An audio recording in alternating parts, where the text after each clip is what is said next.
देखिए इस क्वेश्चन में हमको क्या दिया हुआ था, if we reduce 3x+3y+7 that is equal to 0, ये हमारे पास एक इक्वेशन दी हुई थी, to the form xcosalpha+ysinalpha, then p is, हमको बताना था कि इसको अगर मैं रिड्यूस कर दूंगा इस फॉर्म के अंदर तो p की वैल्यू क्या होगी। तो हम लोग कैसे करते हैं इस क्वेश्चन के अंदर, देखिए 3x+3y that is equal to -7, यही होगा सबसे पहले तो। अब देखिए यहाँ पे जो ये p होता है वो क्या होता है, डिस्टेंस फ्रॉम द ओरिजिन, जो लाइन का डिस्टेंस फ्रॉम द ओरिजिन, ठीक है। तो ये तो हम लोग ये लिख नहीं सकते कि ये नेगेटिव होगा, तो मैं क्या करता हूँ पूरी इक्वेशन को माइनस से मल्टीप्लाई करता हूँ, -3x-3y that is equal to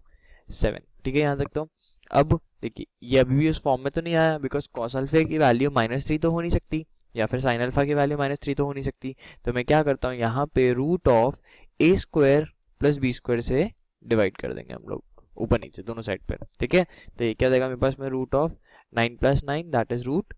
18 मतलब ये क्या देगा मेरे पास में 3√2, ठीक है। तो मैं क्या करता हूँ ऊपर नीचे दोनों साइड पे 3√2 से डिवाइड कर दूंगा, तो क्या देगा -3/3√2 x -3/3√2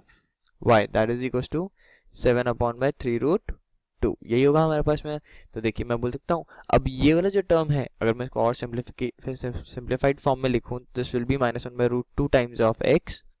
that is cos alpha plus -1/√2 times of y that is sin alpha that is 7/3√2, ठीक है। तो देख सकते हैं ये cos अल्फा हो गया, ये sin अल्फा हो गया, and the last term p will be p is equal to, final answer मेरा आ जाएगा p is equal to 7/3√2, this is final answer, मतलब ऑप्शन क्या आ जाएगा हमारा, डी ऑप्शन, ठीक है।